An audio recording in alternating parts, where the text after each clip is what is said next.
যাদের অ্যাংজাইটি আছে, ওসিডি আছে, প্যানিক ডিসঅর্ডার আছে, ফোবিয়া আছে, অন্যান্য ডিসঅর্ডার আছে, যারা অতিরিক্ত চিন্তা করে, ওভার থিঙ্কিং করে, নেগেটিভ চিন্তা করে, তাদের জন্য আজকের ভিডিওটা। কারণ আজকের ভিডিওতে আমরা জানবো কিভাবে একটা সাধারণ চিন্তাকে আমরা জটিলভাবে ভাবতে শিখি এবং একটি অনিশ্চিত চিন্তাকে নিশ্চিত বলে ভাবি এবং শুধুমাত্র নিশ্চিত না, তাকে সম্পূর্ণ ঘটনার সাথে তুলনা করি যে ঘটনাটা ঘটবেই। তখনই তৈরি হয় আমাদের মনের মধ্যে আসল লড়াই। তো আসুন আমরা বিষয়টা একটা গল্পের মাধ্যমে জানব। যুদ্ধের মাঝখানেতে চারিদিকে অসংখ্য মৃতদেহের মাঝখানে দাঁড়িয়ে আছে রাজা বিক্রম সেন। 8 ফুট তরোয়ালটা নিয়ে সে দাঁড়িয়ে আছে, দৈত্যের মতো চেহারা, এবং তার পাশে দাঁড়িয়ে আছে কালো রঙের একটা বিরাট বড় ঘোড়া। সে যখন ঘোড়ার উপরে উঠে দৌড়য় তখন সাধারণত আশেপাশের যত শত্রু আছে তাকে দেখেই ভয় পায়। এই অবস্থায় তার রাজ্য জেতা হয়ে গেছে প্রায় 8টা রাজ্য জেতার পর সে এখন নিশ্চিন্ত যে আমার আশেপাশে আর কোনো শত্রু নেই। এই পর্যন্ত জেতার পরে রাজা এবার চিন্তা করতে শুরু করেছে যে ঠিক, অনেক যুদ্ধ হলো, এইবার আমার বাকি জীবনটা নিশ্চিন্তে কাটাতে হবে এবং আমি সুরক্ষিতভাবে আমার মহলেতে বাকি জীবনটা কাটাবো। সেই দৈত্যর মতো চেহারা নিয়ে সে যখন ধীরে ধীরে রাজপ্রাসাদের দিকে যাচ্ছে তখন সারা রাজ্যে একটা শান্তি, কারণ তাদের কোনো শত্রু নেই।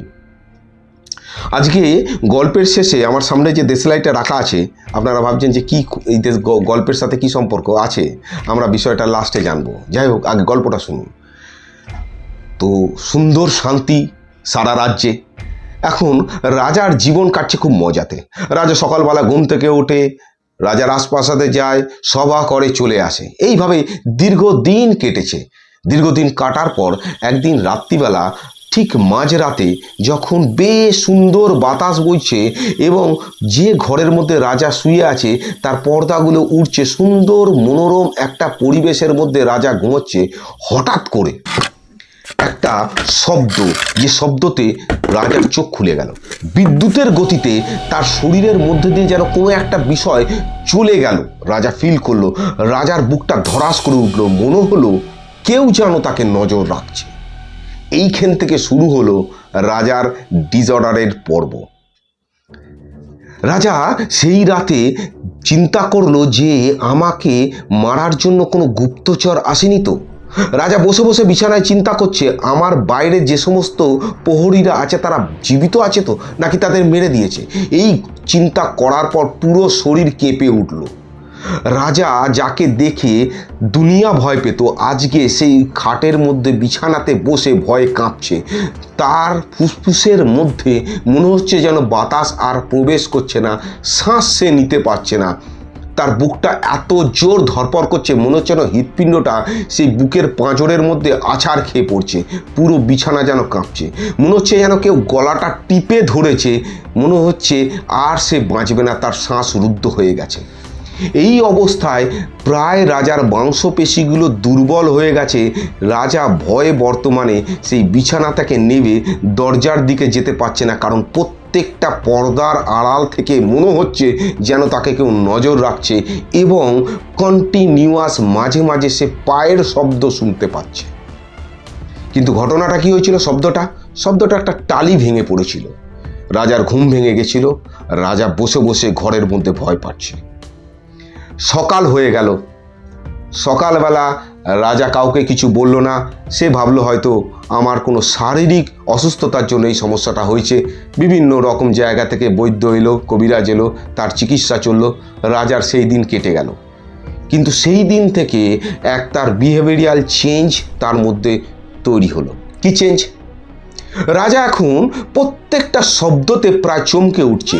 রাজার সাথে যে সকল সৈন্য আছে তাদের অল্প শব্দতেই তার মনে হচ্ছে যেন তাকে কেউ পেছন থেকে আঘাত করতে পারে। অর্থাৎ রাজার মনের মধ্যে প্রত্যেকটা বিষয় নিয়ে এখন চিন্তা আসছে এবং সন্দেহ তৈরি হচ্ছে। রাজা প্রত্যেককে রিড করার চেষ্টা করছে। রাজমহলেতে গিয়ে যখন তিনি সভা করছেন, সবার দিকে তাকিয়ে তিনি বোঝার চেষ্টা করছেন আমার সমস্যাটি অন্য কেউ বুঝতে পারছে নাকি আমাকে কেউ লক্ষ্য রাখছে। এতগুলো চোখের মধ্যে কোনো একটি চোখ কি আছে যে আমাকে লক্ষ্য রাখছে? সব সময় রাজার মাথায় চলছে এই বিষয়গুলো এবং প্রত্যেকটা শব্দ যেন তার বুকের মধ্যে হৃৎপিণ্ডটা আছড়ে ফেলে দিচ্ছে। অর্থাৎ রাজা প্রত্যেক মুহূর্তে ভাবছে, প্রতিটা পদক্ষেপে ভাবছে আমার মৃত্যু কিন্তু এগিয়ে আসছে। এইভাবে কন্টিনিউ চলছে। রাজা তার নিজের ঘরেতে বর্তমানে শুতে পারে না। তার এই রাজপ্রাসাদ যেন মনে হচ্ছে একটা কারাগার। আর সেই ঘরের মধ্যে ঢোকার সাথে সাথে যেখানে রাজা প্রতিদিন ঘুমোয়, যেখানে আমোদ প্রমোদের জায়গা, সেই ঘর মনে হচ্ছে যেন একটা মৃত্যুকুণ্ড।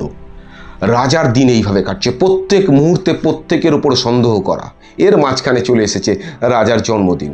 হাজার হাজার প্রজা যারা তাকে ভালোবাসত তারা এসে উপস্থিত হয়েছে রাজমহলের বাইরে।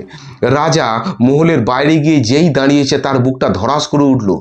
সেই ভালোবাসার চোখগুলো যেন তার মনে হচ্ছে যেন তাদের মধ্যে থেকে কেউ নজর রাখছে, দূর থেকে একটা তীর এসে বিদ্ধ করবে রাজাকে। অর্থাৎ প্রত্যেক জায়গায় সন্দেহ এবং প্রত্যেক জায়গায় মেলানোর চেষ্টা করছে যে আমার মৃত্যু সামনে দাঁড়িয়ে। আপনারা প্রত্যেকটা বিষয়কে নিজেদের সাথে মেলাবেন নিজের ঘটনা দিয়ে। রাজা বর্তমানে আর কিন্তু সেই প্রজাদের সামনে দাঁড়াতে পারছে না। রাজা নিজেকে এবার গুটিয়ে নিয়েছে। কিন্তু এর মাঝখান থেকেও রাজা একদিন সাহস করে ভাবলো যে ঠিক আছে, আমি বনে যাব, শিকার করব। শিকারে তো গেল, কিন্তু শিকারেতে যাওয়ার সাথে সাথে বুকের মধ্যে আবার সেই বাজনা বেজে উঠলো। তার শ্বাস যেন বন্ধ হয়ে যাচ্ছে, তার গলাকেও যেন চিপে ধরছে। রাজা বর্তমানে ঘুমোতে গেলে মনে হয় যেন একটা বড় কোনো পাথর তার বুকের ওপরেতে চাপা দিয়ে রেখে দিয়েছে কেউ। তার যেন বুকটা আর চাপটা হালকা হচ্ছে না, তার মাথার পেছনটা সবসময় ব্যথা করছে। রাজা আর সেই শিকারেতে থাকতে পারলো না, পালিয়ে এলো। রাজা বর্তমানেতে বিভিন্ন অজুহাতেতে আর এখন সভাতে যায় না। রাজা সবার সঙ্গে কথা বলে না, খুব সিলেক্টিভ লোকেদের সাথেই সে কথা বলে। বর্তমানে কোনো সমস্যা সে শুনতে পারে না এবং রাজার ঘরের আশেপাশে কেউ যদি শব্দ করে তার বারবার মনে হয় কেউ যেন তাকে মারতে আসছে। তার শব্দগুলো যেন এখন তীক্ষ্ণ কোনো একটা সন্দেহ এবং মৃত্যুর আর্তনাদ নিয়ে আসছে। আমি এটা লেখা দেখে বলছি না, কোনো জায়গা থেকে হয়তো রিপিটেশন হতে পারে। তো এই অবস্থাতে রাজার দিন প্রায় শেষ এবং রাজা ভাবছে যে আমি আর বাঁচব না। ঠিক অ্যাংজাইটিতে যেমনটা আমরা ভেবে থাকি, এই অবস্থাতে সেখানকার এক বৈদ্য বয়স্ক, তার সঙ্গে কথা হলো। বৈদ্য তাকে জানলো যে রাজামশাই, এই যে আপনার মনের মধ্যে চলছে, এই যে আপনার লড়াই চলছে, এটা আর কিছুই না।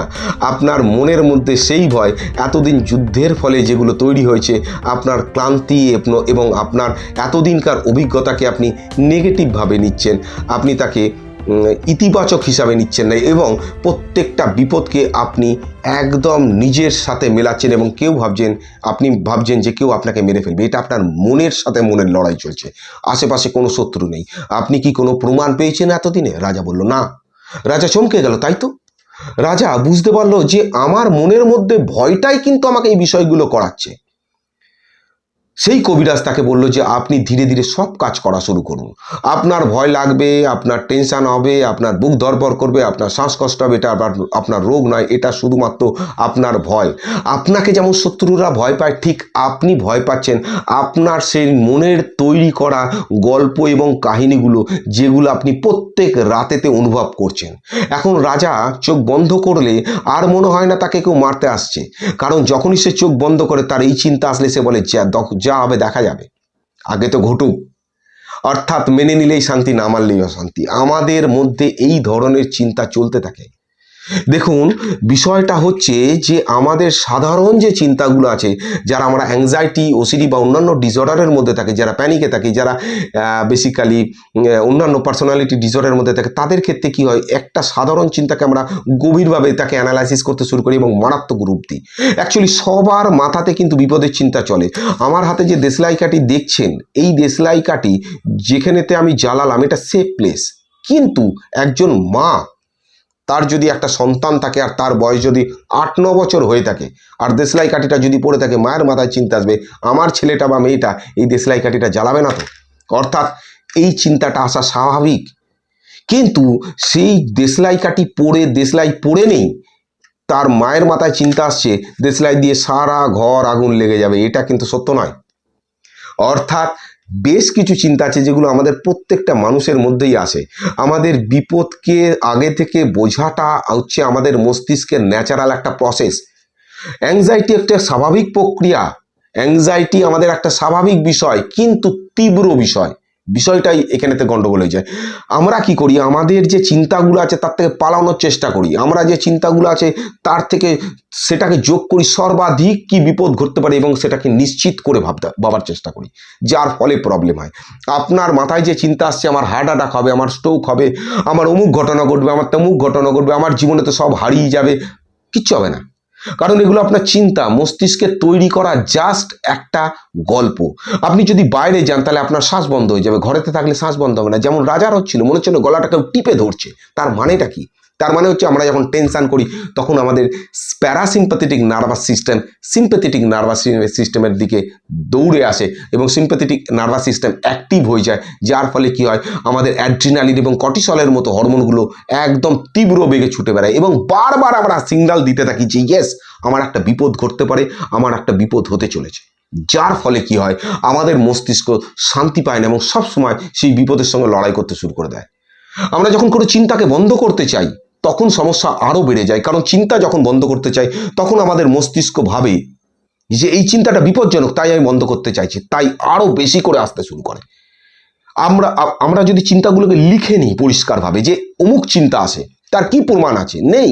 আমার হাতে কি পজিটিভ প্রমাণ আছে? আমার সারা শরীরের টেস্ট হয়েছে, কি ঘটতে পারে? আমার হাতে কি কি প্রমাণ আছে? আমরা যে কোনো চিন্তাকে বড় করে ভাবছি, আমরা যে কোনো একটা ছোটকে অন্য বিষয়ের সঙ্গে তুলনা করছি। আমার কাছে যে চিন্তাটা আসছে সেটা একটা স্বাভাবিক চিন্তা, আমি তাকে অস্বাভাবিক রূপ দিচ্ছি। আমি মনের মধ্যে তৈরি করছি অমুক ঘটনার সাথে অমুক ঘটনার মিল আছে, নেই মিল। যারা ওসিডিতে থাকে তারা প্রত্যেকটা বিষয়ের সাথে মিল খোঁজার চেষ্টা করে, ওখানে নোংরা আছে। এটা আপনার মনের তৈরি করা গল্প। চেয়ার টেবিল বিভিন্ন জায়গায় বারবার পুচ্ছে, নোংরা আছে, হাতে জীবাণু লেগে যাবে, হাত পরিষ্কার করছে, 10 বার স্নান করছে, ঘর পুচ্ছে। রিলিজিয়াস ওসিডিতে বিভিন্ন রকম ধার্মিক চিন্তাগুলো আছে, সেগুলো ভাবে সেগুলো তাদের চিন্তা না, তাদের চিন্তা নয়, এগুলো তাদের চিন্তা নয়। এই চিন্তাগুলো কোনো রকম অস্বাভাবিক চিন্তা না। আপনার মন, আপনার মস্তিষ্ক, আপনার ব্রেন যেহেতু ভালো আছে, সে যে কোনো ধরনের বাজে চিন্তা, নোংরা চিন্তা, জঘন্য চিন্তা করতে পারে। শুধুমাত্র আমাদের ফিল্টার করে নিতে হবে। এই চিন্তা ভাই আমার নয়, অ্যাক্টিভিটি করার প্রয়োজন নেই। যখন আপনি চিন্তা অনুযায়ী অ্যাক্টিভিটি করবেন, ঠিক রাজা যেরাম করছিল, আপনার বিহেভিয়ার চেঞ্জ হয়ে যাবে। আপনার মস্তিষ্ক ভাববে এটা ঠিক চিন্তা, এটা ঠিক অ্যাক্টিভিটি। তাই আপনার মাথায় চিন্তাগুলো যেগুলো আসছে, যেগুলো আপনি মনে করছেন যেগুলো ঠিক নয়, সেগুলো নোট ডাউন করুন এবং আপনি নিজের ইচ্ছা শক্তি দিয়ে সেটাকে বিচার করার চেষ্টা করুন এবং বলুন যে আমি যে কাজটা করার একবারই করব, বারবার নয়। বারবার করার কোনো প্রয়োজন নেই, বারবার ভাবার কোনো প্রয়োজন নেই। চিন্তা যদি আসে তাকে মেনে নিন, ঠিক আছে কি হবে দেখা যাক না। আপনি সময় দিন যে ঠিক আছে 1 ঘন্টা 2 ঘন্টা 3 ঘন্টা 4 ঘন্টা 5 ঘন্টা আমি সময় দিচ্ছি, একদিন সময় দিচ্ছি, কি ঘটনা ঘটতে পারে লিখে ফেলুন।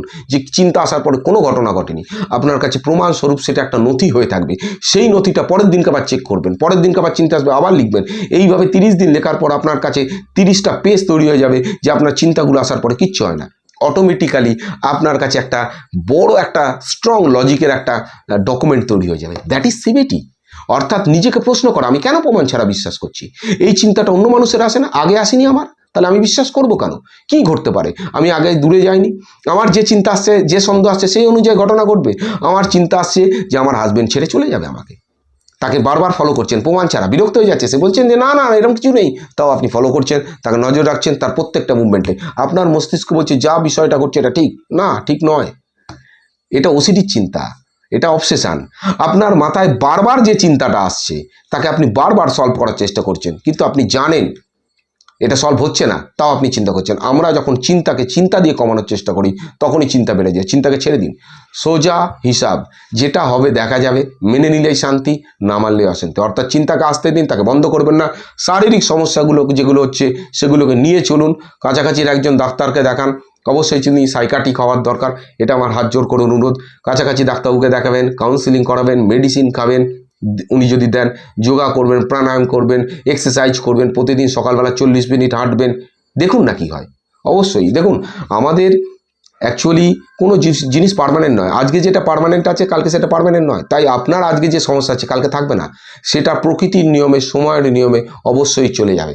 আর আপনারা যদি আপনাদের সমস্যা লিখে আমাকে জানাতে চান তাহলে নিচে ডিসক্রিপশানে লিঙ্ক দেওয়া আছে, সেখানে ক্লিক করতে পারেন।